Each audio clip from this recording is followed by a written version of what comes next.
So my name is Godwin Mongi, the ECD specialist from the Ministry of Community Development, Gender, Women, and Special Group. I'm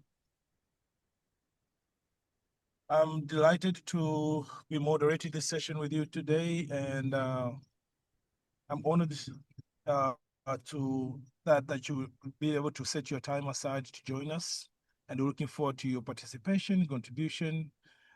Today with us, we have Miss Anita Martin, and she's a statistician, researcher, and a monitoring, evaluation, and learning professional with over 12 years of experience in Tanzania education and early childhood development sector. She's currently serving as a male advisor with children in Crossfire, where she leads evaluation and strategic learning on ECD services delivery and inclusive education. She'll be our lead presenter for today, and we're looking forward to our presentation. During the webinar, please take the opportunity to ask questions and share your thoughts using the chat or the QA tab, whichever seems easier to you. We'll try to address as many questions as possible and comments. We value all your comments, but kindly that we request that you stay on topic and remain constructive and respectful with everyone who is sharing their ideas here with us today. But, and of course, if you prefer to listen to the conversation without potential distraction of the chat as the messages are popping in, you can just disable it by checking show chat preview in the chat tab and keeping the chat window closed. You can also enable automated caption at the bottom of your screen if you require to have that. And so you know, we're also going to record this webinar, and we will share the recording and resources afterwards directly to your emails. So all of you will have that. Well, that's it for now. During the opening, I will, without wasting more time, I would like to welcome Anita to start with the presentation. And remember, you can also introduce yourself in the chat so we also know who you are and get a little bit more information about yourself. Otherwise, karibuni sana. Anita, please take the floor. Yes, Asante Godwin. And thank you, everyone. I do hope you can see my presentation slides. Can you confirm? Yes, we can see it. Okay, super. So I'm very delighted to be part of this important conversation on equity and inclusion on early childhood. So today I'll be sharing with you the lessons we've got from the formative evaluation and practices from a program called Watoto Wetu Tunu Yetu, which is implemented in Dodoma to help us explore further how Tanzania can bridge the early learning gap and ensure that every child has a fair start.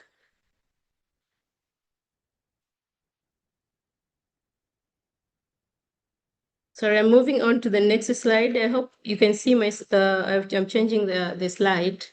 So in 2016, the Tanzanian government actually made a very bold move of integrating pre-primary education in its fee-free education policy.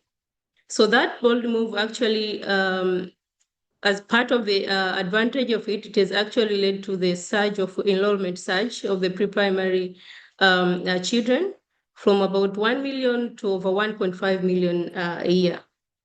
But as you know, access is just one thing, but are these children actually learning? So research has showed that most of these children, when they enroll in the pre-primary education at the end of grade 2, most of them, they actually are graduating with a very weak school readiness skills. And for example, the national 3-year assessment that was conducted by NECTA in 2023 has shown that about 17% of children in Dodoma region has actually score at least at the benchmark of the national arithmetic and additions skills. So see, this challenge actually now rests at the This challenge actually rests at the heart of the national development vision, the Vision 2050, which actually focuses on the human capital development.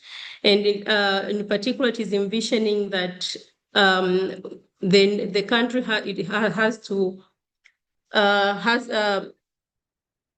the people that are well educated, but also they are innovative, as well as the education reforms that are ongoing. The Children in Crossfire is now implementing a Watoto Wetu Tunayetu program in Dodoma region. And the program has been rolled out in phases. It started when it started in 2020. It only started in 58 wards or 58 schools. But now the program has cascaded to all of the schools within the Dodoma region. And so the program has adapted a hub and spoke model, where it is actually starting with the hub schools.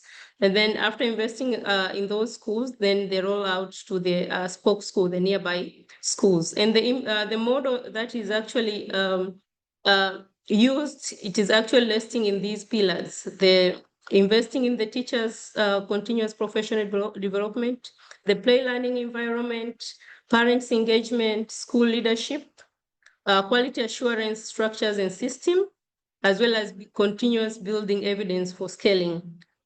And within that center of this model, usually also ensure that the inclusion component is also taken into consideration. Now, also in order to ensure that the quality of this program is well tracked, especially on both the inputs and the outcomes, at the part of the inputs, the program uses the BECI, which is a brief early childhood inventory assessment tool to monitor both the process as well as the structural quality. So we observe the classroom as well as the teachers' practices, how they are delivering the learnings within the classroom. And also in terms of the outcome, the program uses the IDELA to measure the school readiness. And also for the long-term learning outcome, the program uses EGRA and EGMA tool to measure the learning of the children at the end of grade 2. So this last year in 2024, the program conducted a formative evaluation at the end of the school year. And we collected data from 1,090 children. Out of these, 548 children were from pre-primary education, and also the 542 children were coming from the standard 2 class. And also on top of that, we observed 80 pre-primary classrooms, as well as we also interviewed 80 pre-primary teachers. Now, let's look at the result of this, the formative evaluation that we've conducted in 2024, and how we are faring with the baseline that we've conducted in 2022. As I've said, the program was rolled out on a phases. So when we reached the 2022, the program now wanted to scale up to all of the schools within the Dodoma region, the 8 councils. So for that case, at the 2022, most of the government schools within the Dodoma region were not yet received the intervention. But we've seen a very significant improvement in terms of the learning environment, increasing from 53% to 75%. And also, when it comes to the teachers' knowledge, attitude, and practices score, we also noted a very significant improvement from 61% to 71%. And most importantly, when we did the regression analysis, we noted that actually the teachers' knowledge, attitude, and practices has a stronger effect in the children learning outcome compared to the learning environment. So both learning environment and teachers' CAP score, teachers' CAP had positive effects on the children learning. However, the teachers' cap, the knowledge, attitude, and practices has more or has a stronger effects compared to the learning environment, as I've already said. Now let's look at the school readiness results, how the children performed after inputting the resources across all the schools within the Dodoma region. So in total, we noted that there was an increase of 2%. So from 37% to 39% of the children who are mastering the school readiness skills. However, when it comes to the those children who are very much struggling, we noted there is at least reduction. There was at the baseline in 2022, there was only 2% of children who were at the very much struggling category. But when we moved to the in 2024, so at least there were none of the children. There are very few children, which about count to 0%, that are actually in the very much struggling category. But when we compare girls and boys, there was no significant difference between boys and girls in terms of the school readiness skills, how they're mastering it. However, the girls performed better compared to the boys. Now, when it comes to the vulnerability, the results showed that children who are most vulnerable, we call most vulnerable children, who are actually including the children with disability, the children who are coming from a very poor or they have low income at the household, also involving the children who are coming from the very remote areas when they're comparing to the location of the school. So we noted that most vulnerable children are less likely to master these school readiness skills compared to those who are not vulnerable. So you can see there that during the formative evaluation in 2024, only 25% of the most vulnerable children were actually mastering these school readiness skills compared to those who are not. Which actually they're about 39. But also look at the red colors in terms of those children who are very much struggling. You clearly see that children who are most vulnerable, they're very much struggling in acquiring or in mastering the school readiness compared to those who are not vulnerable. Now, when it comes to geography, we noted that our program had positive or significant effect in urban setup compared to the rural setup. So you can see there in the graph, we have the Dodoma city. I've indicated the double star that had a significant, there was a significant difference between the result in at the baseline compared to the formative evaluation, that is in 2024. So we ask ourselves that if the model is the same, and also the resources, the level of input are the same across the Dodoma region, why is that our program has a stronger and significant effect in the urban setup compared to the rural setup? So this actually, this question was very much hard for us to respond. However, now, when we remembered, we had the routine data that we usually collect. There was issue about language, the use of mother tongue language that was actually reported by the pre-primary teachers, as well as the enumerators who usually go to the field to collect data. So they noted that actually there are children who were actually struggling to learn or to respond in Swahili language. So taking into consideration the input from both the teachers, pre-primary teachers who are teaching in these classes, they reported that they had a lot of issues with the children who are actually speaking the mother tongue language or the community language in the classroom. So that is where we went further to explore on the impact or effects of the language inequity to the school readiness. So just a little bit background on the issue of language and how is it addressed in the Tanzania education policy.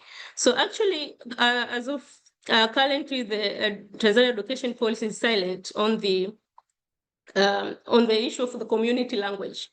However, the government officials, they do note that they acknowledge the existence of community languages and its use in some of the school. However, in terms of the strategies on how to help these children who are actually starting pre-primary while speaking their community languages, it has not been much streamlined across the country. So just assume that most of the government officials, they just assume that children will learn when they enter into the pre-primary and obviously continue to learn Swahili and master Swahili automatically. But that we noted that is not the case. And actually, research shows that most children, they learn best the language that they know best.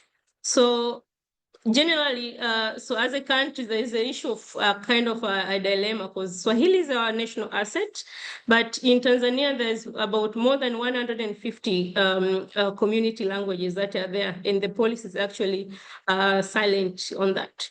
So the picture that you're seeing on the right there, it comes from the standard 2 children who we assessed, and some of them, they responded the assessment in their community language. So there's a picture of a car you can see there, but the child responded that in their community language, so which actually they called it Mutuka. Or them. So how can you, so there was also a dilemma in this. Can you score, if you're assessing, for example, the writing skill for this child, does this child know how to, has mastered the skill of writing, yes or no? Or we are assessing this child to the Swahili proficiency that we expected this child to respond to this picture, to write there as a gali, which is now the proper Swahili. And also we have the example there of a dog. So for them, they call it mumbwa. That mumbwa is their local language, how they call it. And they managed to write it. But the issue is on the proper proficiency of the Swahili language. Now, so I want to take you a bit further on the extent of the language inequity in the Dodoma region. So before I take you back to the result of the formative evaluation, as I've told you, because based on the result that we've got, we had really struggled to really understand the gap, the learning gap of these children, because if you're looking at the inputs, the input is the same across. So why there is difference in terms of the learning outcome across? So you will see in the graph there that we conducted like a sensor survey from all the school. We collected data from 816 teachers. And from this graph, you'll note that 91% of the primary classroom in Bahi, the teachers reported that at least one child has started pre-primary with no Swahili language proficiency. So at least one child is speaking them in their mother tongue. But also, if we also asked them in terms of the numbers, percentage of children who actually start pre-primary with no Swahili language. So you'll see in Bahi was highest, about 47% of children actually start pre-primary education with no Swahili language. And overall in Dodoma is 39% of children, teachers, they reported that they're actually starting pre-primary without knowing knowing the Swahili language. And in terms of the distribution of classes by the levels of language inequity, so what we did, we disaggregated the classroom with according to the degree of language inequity. In terms of that, the high language inequity, these are the classroom with more than 50% of children that are speaking Swahili, that are not speaking Swahili. And then the low language inequity, these are actually the classroom where less than 50% of children are the non-Swahili speakers. And then we had a category of children, the no language inequity. That means all children in that classroom, they start pre-primary education while they speak Swahili language. Now, you can see across the councils in the Dodoma region in general that 29% of the classroom, the PPE classroom in Dodoma, they reported that all the children, they're starting pre-primary education with while they're fluent in Swahili language. But when we move to the region that have higher language inequity, or they have more classroom with the high language inequity, again, that was Bahi. About 43% of classroom, PPE classroom in Bahi, they have more than 50% of the children that are non-Swahili speakers. Now, taking you back now to the formative result from the learning school readiness result for the children, PPE children, you will see clearly now when we take into consideration those classes according to the degree of language inequity, you will see that in the classroom where there is no language inequity, the school percentage of the IDELA score was very high, about 74%. But in the classrooms where more children, more than 50% of children, they are non-Swahili speakers, the IDELA scores go down to 60%. And this is across, except for gross motor and fine motor development skills, because that actually does not need that much of language to comprehend the learning in the classroom. So in terms of the percentage of children who are mastering school readiness based on the language inequity, you will see that in the classroom where there's high language inequity, that meaning that more than 50% of those children in the classroom are the non-Swahili speakers. These classes are more likely to be very much struggling to acquire this or to master the school readiness skills compared to the classroom that there is no language inequity. Now, what happened to grade 2? Very interesting is that, so in the classroom where there is low language inequity, we noted that at grade 2, their result, there is no significant difference with those results for the that are coming from the classroom where there is no language inequity. That means at grade 2, most of these children, they're actually catching up with the other children who are fluent in Swahili language. Now, the problem remains to be on the classroom where there's high language inequity. So it means even when they reach to the grade 2, again, they're still very far behind compared to those that either they have low language inequity or actually they have either low or no language inequity. So generally, this is what we've learned and our call to action to everyone. First is on the equity that cannot be achieved with one size fits all. We've seen from the results that so there is differences, contextual differences when you're implementing a program in the community. So you have to take into consideration the different approaches to reach different groups of children. The second is on the teacher capacity being the stronger predicator for child learning than infrastructure. So both infrastructure and teacher capacity, they have positive impact on learning outcome, but we've noted the teacher capacity is actually very strong, as I've reported before. So what is needed is to continue providing continuous support to these teachers so that they're able to provide effective support to the children, especially those that are actually lagging behind. Another is on the providing specific support to the teachers to enable them to include in their teaching to have an inclusive pedagogy is ensuring that every child in that particular class, they have opportunity to learn like the other children. And those who are actually far behind, there should be pedagogical skills or approaches that are actually helping these children to learn more. But also, there's also issue about school feeding. We've noted that in those schools that actually have feeding program, there's consistency in terms of the attendance, concentration, and even the readiness, mastering the school readiness skills was higher. But also the issue of child level research, because what you have presented here is actually coming from the teacher reported data. So we need to conduct more research at the child level so that to understand the extent of the impact of language inequity on the school readiness, but also the overall issue of equity in the school readiness. And last but not least, we have noted that actually quality